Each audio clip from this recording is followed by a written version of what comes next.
harus jujur dan amanah. Kedua, harus sayang kepada orang tua, karena doa orang tua ini membuat jalan kita jadi mulus. Saya selalu katakan kepada anak-anak saya, mungkin kalau kamu disuruh pilih sayang ibu atau bapak, kamu bingung. Tapi saya tekankan kepada anak-anak saya, pertama kamu harus lebih hormat, lebih sayang kepada ibu kamu. Baru kedua bapak kamu. Karena pengorbanan ibu kamu jauh lebih besar daripada bapak kamu. Ibu mengandung kita. Begitu kita lahir, kita disuapin, terus kemudian kita ngompol, kita buang air besar, tengah malam, lagi tidur enak-enak, dia bangun, dia susuin kita, kadang-kala cuci, kita punya ngompol cuci, kita punya bekas buang air. Kemudian dia didik kita, dia bawa kita ke sekolah, dia antar, diajarin kita. Kalau seorang ayah cuma cari nafkah saja diberikan, tetapi kalau yang mendidik anak-anak itu semua adalah semua peran ibu sangat besar. Oleh sebab itu jangan sampai kita lupa akan pengorbanan seorang ibu. Dan pengorbanan seorang ibu itu nggak bisa diukur dengan materi. Saya pun kadangkala suka sedih. Saya kalau ke makam ibu bapak saya, andai kata saya masih punya ibu bapak, pasti saya akan sayangin lebih. Tapi ya, mungkin Tuhan berencana lain. Jadi mungkin saya harus jelaskan, kok orang-orang bisa sukses? Bagaimana cara sukses? Satu hari saya ke toko buku, saya lihat buku bagaimana jadi orang sukses. Saya nggak punya uang. Waktu itu toko bukunya di Pasar Baru, toko buku Tropen. Saya hanya duduk ke sana, saya numpang baca, terus saya pulang. Saya bacain buku bagaimana cari orang sukses. Sebenarnya nggak perlu baca buku lagi, karena tadi yang Ibu Prita katakan itulah di buku itu sebenarnya intisarinya. Karena jadi orang sukses itu harus rajin bekerja, dan juga jangan lupa berdoa, dan juga jangan lupa jujur, dan jangan lupa juga sayang kepada orang tua dan minta ridho barokah dari orang tua. Itu intisarinya. Dan saya selalu bermimpi memang menjadi orang sukses. Mimpi itu saya sendiri pesimis waktu itu untuk sukses. Tetapi seperti saya katakan, bahwa ini semua gerak Tuhan, bukan gerak saya. Saya jadi mualaf umur 24 tahun. Saya diangkat anak oleh almarhum Buya Hamka. Dan seiring saya jadi mualaf, saya cuma niat minta kepada Allah.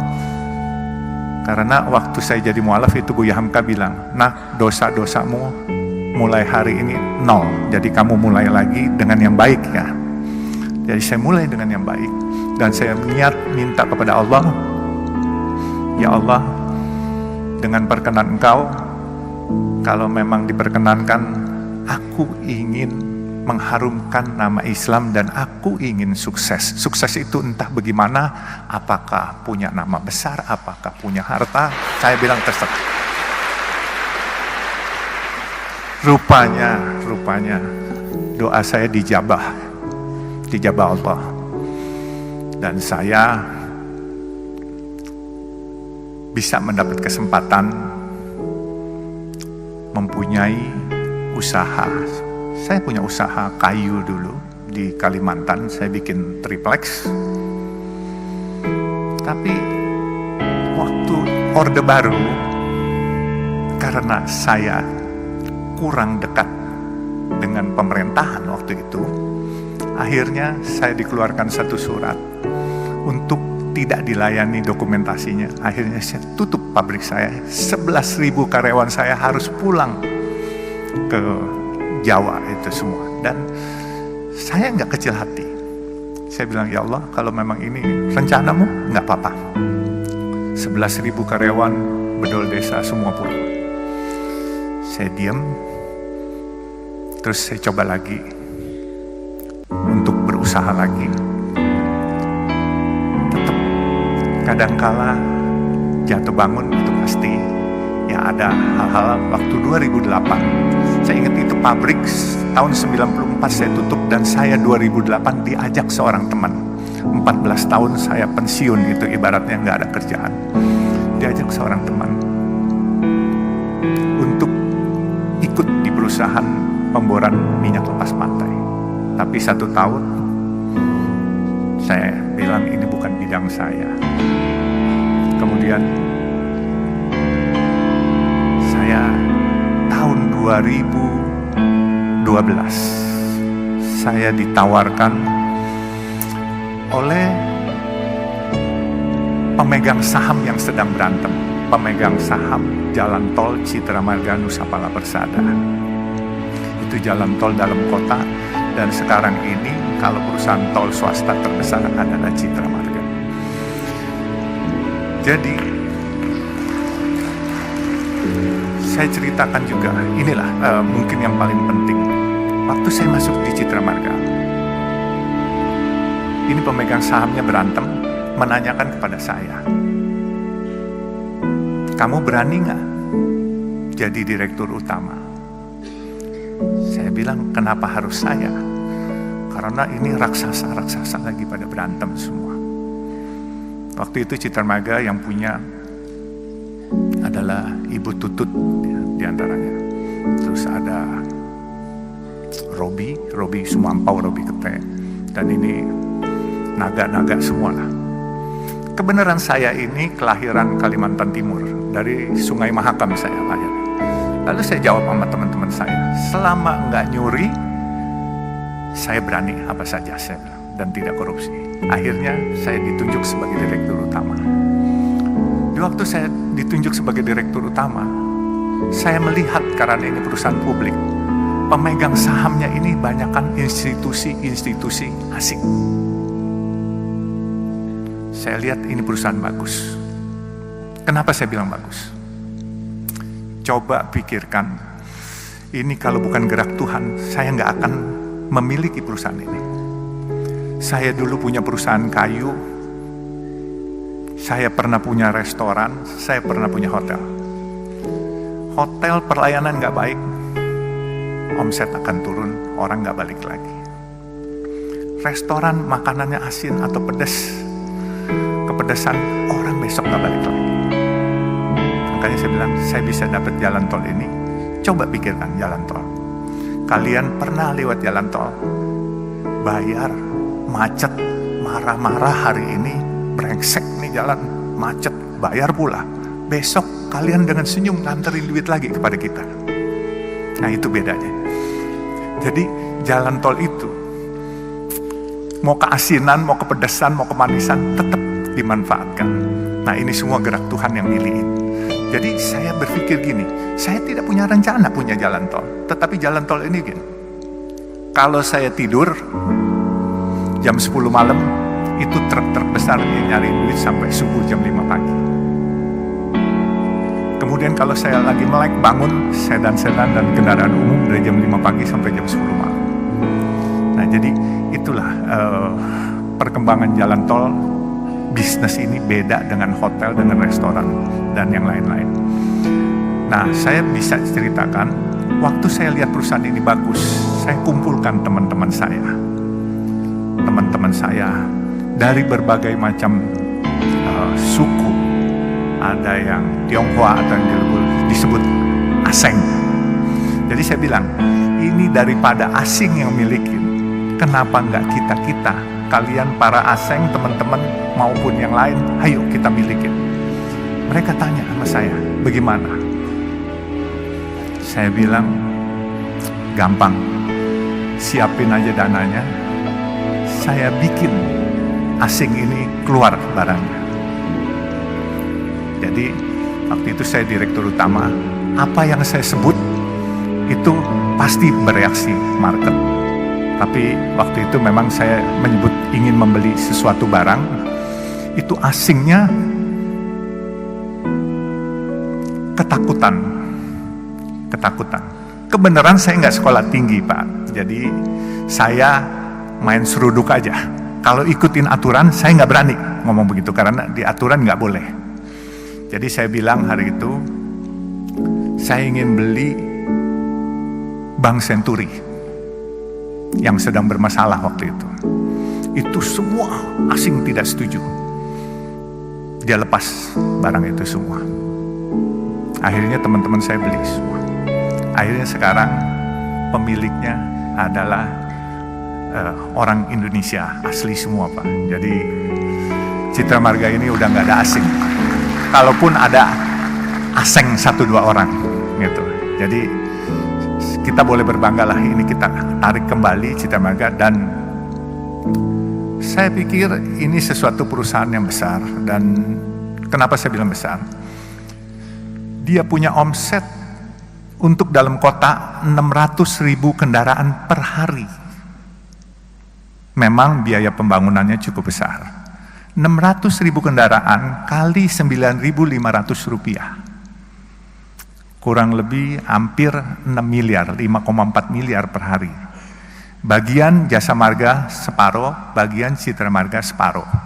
Tetapi uang itu dipakai untuk pembangunan. Pembangunan jalan tol lain. Bahkan kita lagi mau bangun dari Priuk sampai Peluit, itu kurang lebih 9,7 kilo. Itu biaya anggarannya kurang lebih 13,5 triliun. Lalu kita mau bangun, sekarang kita sudah ada Soreang Pasir Koja di Jawa Barat, di Bandung. Dari Pasir Koja kita mau mengurai kemacetan di Bandung kota, kita akan bikin jalan menembus Gatot Subroto, Soekarno-Hatta sampai Pasopati. Itu kurang lebih 9 triliun. Jadi 22,5 triliun kita butuhkan. Mungkin orang bertanya, kenapa saya dagang nasi kuning 3.000 rupiah? Tadi Pak Kemal nanya, kenapa nggak kasih gratis? Kalau saya kasih gratis, saya memonopoli sedekah itu dan saya memonopoli pahala itu. Tapi kalau saya jual 3.000, saudara-saudara kita yang biasa makan 10.000, dia bisa makan 3.000, dia bisa sedekah buat orang lain yang di bawah dia 3.000 juga, dia mesti save 4.000. Jadi bukan bisnis aja yang nggak boleh dimonopoli, sedekah juga nggak boleh monopoli, pahala juga nggak boleh dimonopoli. Nah, saya tekankan, siapapun yang ingin ikut program nasi kuning saya, kemarin siang baru dibuka di Kelurahan Menteng, Jalan Anyar, bekerja sama dengan SMP negeri setempat. Itu nasi kuning, tapi dia seminggu sekali. Saya biasa buka Senin sampai Jumat, kita udah ada 12 outlet. Saya ada di Semarang, di depan markas tentara Kesatriaan, di Bandung, di depan markas Yonsipur, sama di Jalan Banten, situ ada 2. Terus kita ada di Cimanggis, Karawang, dan Jakarta. Jakarta cukup banyak kita. Di kantor Sunter, di Masjid Baba Alun, di daerah Warakas, Papango. Nah, itu nasi kuning, program nasi kuningnya kita harus beli dari warung setempat. Saya bilang, nggak boleh kita masak sendiri, catering sendiri. Selama masih ada warung setempat, kita harus beli dari warung setempat. Ada 5 warung, kita gilir. Hari Senin warung pertama, Selasa warung kedua, dan seterusnya. Mereka tanya, kenapa? Saya bilang, kita mau sedekah. Mereka mau cari nafkah, warung-warung kecil setempat. Kita mau mencari pahala, cari barokah. Mereka mau cari uang buat anak-anaknya sekolah. Kalau mereka jual 10.000, kita di sampingnya jual 3.000. Yang dapat bukan barokah dari mereka, sumpah serapah. Karena mereka tidak bisa bersaing dengan kita. Jadi saya bilang, selain kita membantu kaum duafa, kita harus berdayakan warung setempat, bukan kita matikan. Supaya berkahnya itu kebagian semua. Kaum duafanya kebagian, warung UMKM-nya kebagian, supaya semua barokah, everybody happy, kitanya pun juga happy. Nah, sekarang ini memang sudah mulai banyak. Dan saya menantang juga, kalau ada teman-teman atau adik-adik atau keluarganya, adik-adik yang mau buka warung nasi kuning, ini khusus buat kaum duafa dan fakir miskin. Ini bentuk rasa terima kasih saya. Saya rela subsidiin setiap hari. Bukan mau ria atau sok-sokan, bukan. Tapi saya berterima kasih kepada Allah. atas rejeki yang diberikan. Saya dari pedagang asongan, anak jalanan, sampai saya jadi hari ini. Saya pasti ini ada rahasia Allah yang dititipkan kepada saya, dan rejeki orang banyak dititipkan pada saya. Ini bukan saya punya. Saya bersyukur itu 6 Februari 2018 warung itu saya buka. Saya cuman kasih 100 juta, warung itu sudah 2 tahun. Dan duitnya malah surplus. Sedekah saya mau lebih pun, saya rencananya 1000 porsi per hari, subsidinya itu kalau 10.000 saya jual 3.000, subsidi 7.000, berarti 7 juta satu hari. Untuk 250 hari kerja, saya siapkan 1.750.000.000 untuk mensubsidi. Tetapi uang itu tidak pernah terpakai. Inilah yang dikatakan waktu itu oleh guru saya dan ayah angkat saya juga, yaitu almarhum Buya Hamka. Fastabikul khairat, kalau kamu mau berbuat kebaikan di jalan Allah, pasti Allah cariin duitnya. Padahal saya mau keluar duit sendiri, tapi dicariin duitnya. Nah sekarang ini warungnya udah ada 12, di Banjarmasin juga ada, dan warung itu memang kita khususkan buat kaum duafa dan fakir miskin, dan kita beli dari warung setempat, dan tidak boleh dibungkus bawa pulang, harus makan di tempat. Karena apa? Kita sadar masyarakat kita masyarakat yang kreatif dan pinter. Kalau dibungkus ntar dijual 6.000, mereka cari untung di situ. Jadi harus makan di tempat. Jadi nggak boleh dibungkus dibawa pulang. Kecuali makanan ini tidak habis, kami bungkus, kami bagiin ke lampu merah, kasih gratis, nggak dijual. Jadi mungkin nasi kuning sudah, bisnis sudah, dan saya tantang siapa yang mau buka nasi kuning, ayo, yang mau ikut gabung di perusahaan, ayo, ya kan. Sekarang perusahaan ini jujur saya juga kaget-kaget. Dulu mimpi punya pegang uang 22 juta aja kayaknya susah setengah mati. Tahu-tahu proyek dikasih 22,5 triliun dari pemerintah. Ini satu kepercayaan yang luar biasa. Anak jalanan loh, anak kampung, dan saya cuman punya mimpi satu di terakhir lagi saya ceritakan. Mimpi saya baru terrealisasi 3. Mimpi saya adalah membangun tempat ibadah buat umat Islam, kebenaran agama Islam, membangun masjid atau musola sampai 1.000 biji. Ya. Saya baru 3. Maaf, saya bikin masjid yang oriental look, bentuknya Chinese look. Itu bukan apa-apa. Saya ingin menyebarkan syiar berdakwah, kebenaran saya keturunan Tionghoa, jadi saya ingin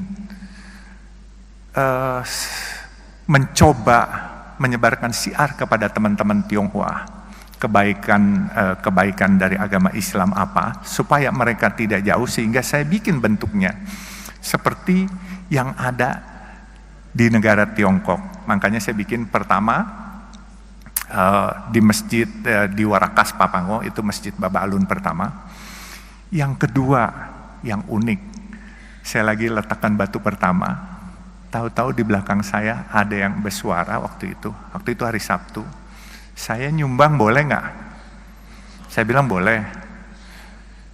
Nyumbang apa aja? Dia tanya. Saya bilang mau semen, batu, genteng, kirim aja, saya bilang. Terus nyaut lagi. Saya bilang ngeyel banget nih orang. Kalau gue bukan agama Islam boleh nggak? Saya bilang boleh aja, nggak punya agama juga boleh. Terus ngeyel lagi nyaut. Kalau gitu gue sumbang semuanya deh. Saya lihat ke belakang. Oh rupanya pemilik Artagraha Group, Pak Tommy Winata. Akhirnya beliau sumbang satu masjid di depan pintu Ancol Karnaval. Beliau agama Buddha. Luar biasa kebinekaan ini. Jadi disumbanglah satu itu. Saya bilang silakan pakai nama AGP. Enggak, dia bilang pakai Baba Alun AGP, Artagraha Peduli. Jadi masjid kedua. Masjid ketiga saya bikin hampir jadi di depan gerbang tol Depok Antasari, Desari. Kebenaran jalan tol Desari pun kami punya. Jadi jalan tol yang dimiliki Citra Marga adalah jalan tol dalam kota, bekerja sama dengan Jasa Marga. Depok Antasari kita bekerja sama dengan Wijaya Karya.